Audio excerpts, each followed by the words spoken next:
I walked into the dim-lit exam room in downtown Seattle, clipboard gripped tight, my pulse ticking faster than it should. I'd helped patients plenty, but something about this one had my nerves frayed like a wire stripped bare. As a nurse in a bustling city clinic, I'd seen it all, or so I thought. Mr. Harold Grayson, 52 years old, wasn't the kind of man you brace for. Quiet, reserved, the kind who kept to himself. He came for routine blood pressure and heart checks, nothing out of the ordinary. I'd assisted him before, but today the air felt heavier the second I stepped in. He sat rigid on the exam table, shoulders, stiff eyes darting like a cornered animal. The paper-thin gown crinkled under his uneasy shifting, betraying his discomfort. "Good afternoon, Mr. Grayson," I said, forcing a calm smile as I crossed the threshold. "Feeling okay today?" He nodded, quick and curt, but his eyes betrayed him, restless, flickering with something I couldn't pin down. "Let's get you settled before the doc comes in," I said, stepping closer, my hands adjusting the monitor, smoothing his gown. But as I moved, my eyes caught something through the flimsy fabric, a fleeting glimpse, unmistakable, stirring a heat I didn't expect. My face burned, and I snapped my gaze away, scolding myself to stay professional. I'm a nurse, trained to handle awkward moments. These things happen, just anatomy, nothing more. But the suddenness of it, the raw exposure, hit me harder than it should have. I cleared my throat, busying myself with the bedsheet. "Let's get you ready for the exam." He shifted again too fast, and the gown slipped completely. Everything laid bare, stark under the fluorescent light. I gasped, instinct taking over, and turned my head, fighting to steady my breath. My mind raced. Say something, leave, pretend it didn't happen. Before I could decide, the door creaked behind me. "Oh, sorry, didn't mean to interrupt," a voice cut in. "Another nurse." Lila poked her head in her eyes, catching the tension before she backed out, slamming the door. I turned to Grayson, his face now crimson, eyes glued to his lap. He didn't even try to cover himself, just sat there exposed, humiliated. "I'm so sorry," he mumbled, voice barely audible. I took a deep breath, forcing calm. "It's fine, Mr. Grayson. Let's just get ready for the exam." As I reached for fresh linens, his hand brushed mine, light, almost accidental, but it lingered too long. A spark shot through me, sharp and dangerous. Was it a mistake, or something else, something deliberate? My training screamed to ignore it, but my gut whispered to watch my step. The door swung open again. Dr. Ellis, oblivious to the charged air, strode in, flipping through charts. "Everything good here?" he asked, cheerful as ever. "Yes, doctor," I said quickly, stepping aside. "Mr. Grayson's ready." I didn't look back. I needed out. As the doctor rattled off routine questions, I slipped into the hall, my pulse still hammering.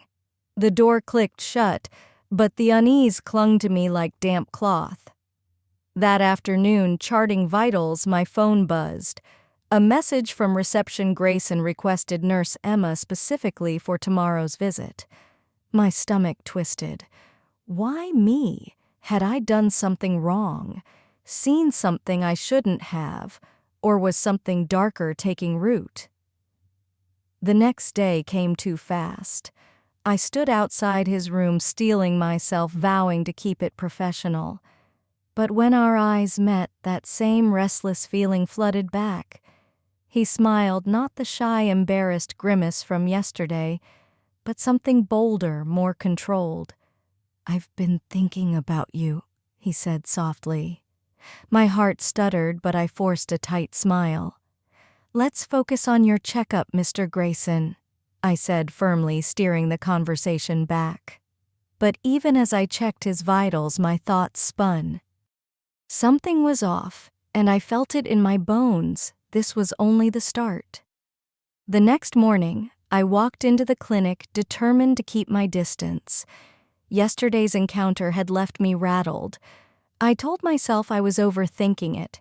Grayson was just embarrassed, and I was letting it get to me. But that smile, that confidence, it wasn't my imagination. I buried myself in other patients' vitals paperwork, anything to stay busy.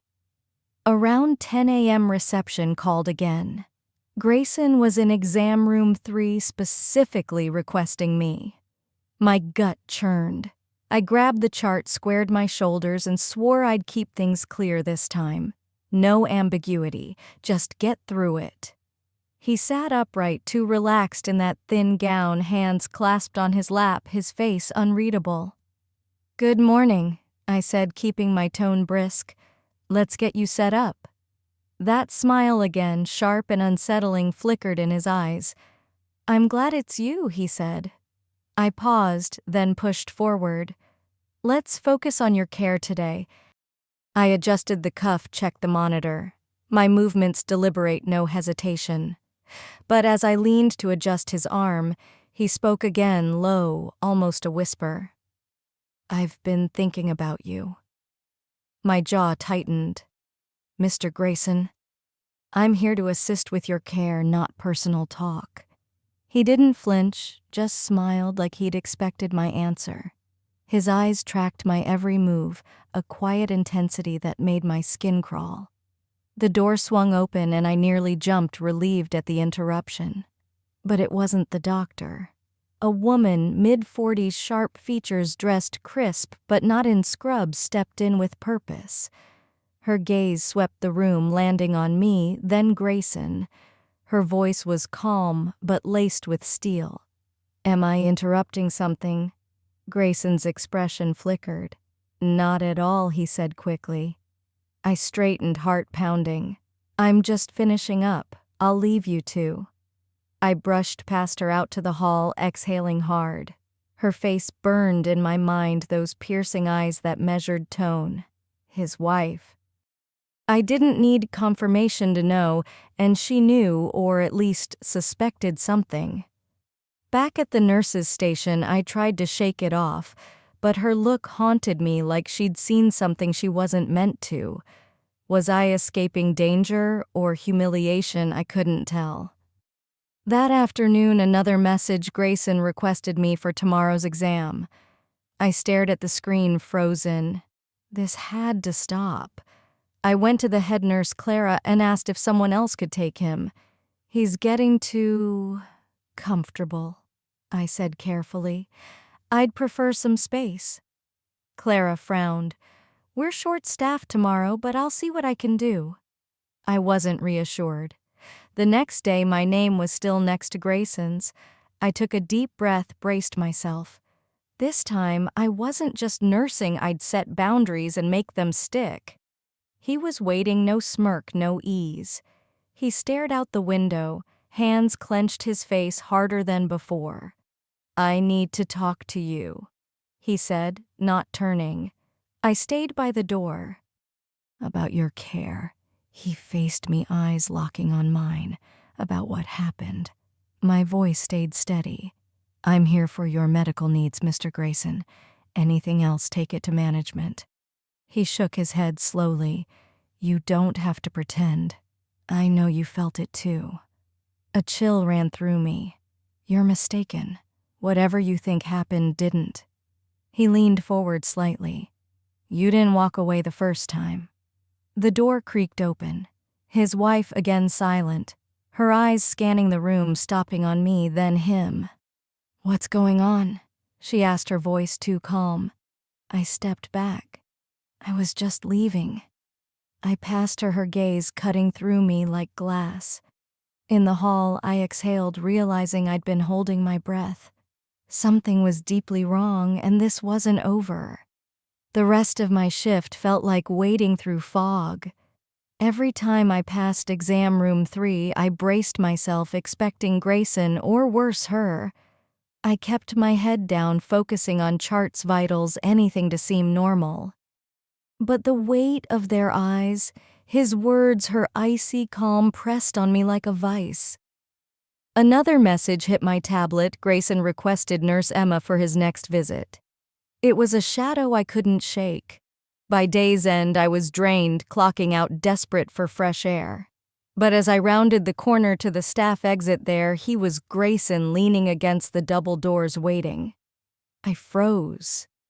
"I just want to talk," he said, his voice low, too familiar, like we were old friends. I glanced around. Nurses passed the station, none noticing. "This isn't appropriate, Mr. Grayson." He stepped closer. "You don't need to be scared of me. I'm not scared I lied, but you're crossing a line." A voice cut through. Emma Mark, a radiology tech, waved, smiling. I turned, grateful for the distraction. When I looked back, Grayson had stepped back, his face unreadable. Another time, he muttered, slipping away. I told Clara again I needed someone else for Grayson.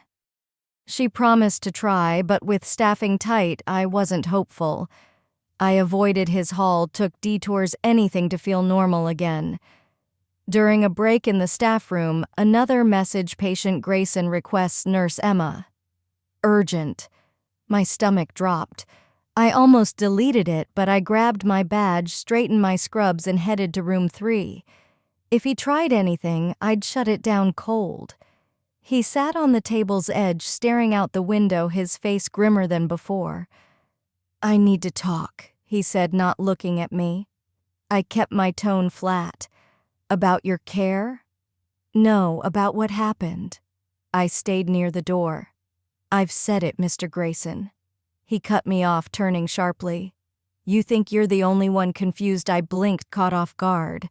"I'm not playing games," he said, standing slowly. "You can't deny there's something here. You haven't told anyone. That means something." "It means I'm keeping this professional," I snapped. He stepped closer. I held my ground. Then, in a flash, he grabbed my wrist. "Don't," I said, yanking free. He smiled faintly. "You won't tell anyone, will you? You know how this would look." The door creaked. His wife, half in shadow, stood there, her face unreadable. She'd heard enough. I stepped back, slipping out without a glance at either. My heart pounded so hard it hurt. I didn't know what she'd heard or believed, but something had shifted. That night, as I prepared to leave the clinic, I saw her, Mrs. Grayson, at reception waiting. "I need a word," she said, her voice low, direct. I hesitated but nodded. She led me to a small, dusty office down the hall. The door clicked shut and she faced me, arms crossed. "I know what you've done with my husband." My heart sank. "No, ma'am, it's not what you think." "Don't lie," she snapped. "I've seen how he looks at you, how you react." "I haven't done anything wrong," I said, fighting to stay calm. She stepped closer, her voice cold. "You're not the first, but you could be the last." She turned and left. I stood alone, the air thick, suffocating. The lines had blurred. The rules had changed. Whatever this was, it wasn't over. Days passed in a haze of tension. I stuck to the clinic's far wing, avoiding room 3, tweaking my brakes to dodge them both. Her warning echoed like a clock ticking down. But nothing prepared me for what came next. It was late, most staff gone. I was finishing paperwork at the nurses' station when I saw him, Grayson, alone, lingering at the hall's end. He shouldn't have been there. His appointment was done. Why was he still here? I stood ready to bolt for the back exit, but he stepped forward. "Emma," he said, his voice low, almost weary. "We've said enough," I shot back, trying to pass, but he blocked me, not aggressive, just enough to make me listen. "She talked to you, didn't she?" I nodded, standing firm. "And I think we should stop this before it gets worse." He smiled, slow, unsettling. "She doesn't know half of it." That chill hit again. Before I could react, he grabbed my wrist. "Let go," I snapped, pulling free. "This is harassment." He didn't flinch. "You won't report me. You know how this plays out. Your word against mine." I opened my mouth but froze. Behind him in the hall's shadow stood his wife. She'd heard everything. The air turned cold silent. Grayson stiffened, sensing my gaze, and turned slowly. Mrs. Grayson stood arms crossed, her eyes sharp, calculating. "Everything okay here?" she asked, her voice too steady. I stepped back. I was just leaving. I brushed past them, heart racing, and bolted for the exit. Had she heard enough to confront him? Would she come for me again? I didn't want to find out. I thought it was over. But as I reached the clinic door, a hand touched my shoulder. I spun, ready to fight. It was her. "Wait," she said softly. I stared, torn between running and listening. Something in her voice held me there. "We need to talk," she said, gesturing to an empty consultation room. I followed reluctantly. She closed the door and faced me, her expression unreadable. "I've seen how he looks at you. I know what he's capable of." My mouth went dry. "Then why I'm not here to threaten you?" she cut in firm. "I'm here to help you." "What, you're not the woman you think you are to him," she continued. "Tom, my husband has a dark side. He manipulates people, women especially. I've seen it before. I let it slide until now." I stayed silent. She pulled a folder from her bag and handed it to me. Inside were photos, documents, texts, evidence painting a picture I hadn't expected. "He's been doing this for years," she said. "Not just nurses, co-workers, neighbors, even family friends." My hands shook as I flipped through. Her voice steadied cold. "This isn't just about you or me, it's about power. And he won't stop unless someone makes him." I looked up. "Why tell me this?" She pulled a small silver key from her bag. "Because I want you to help me expose him." "What, you're already in the fire," she said. "Why not burn it down?" My head spun, the room tilting. Was she serious? A trap? Or was she done playing the perfect wife? Before I could answer, she opened the door. "Think about it," she said, stepping out. "But don't take too long. He's already planning his next move." I stood there, clutching the folder and key, trapped in something deeper, darker than I'd ever imagined. Now I had to choose: walk away, pretend nothing happened, or stay and become part of whatever came next. Thanks for listening to this episode's story. Don't forget to subscribe for more gripping tales and explore the raw, tangled shades of life.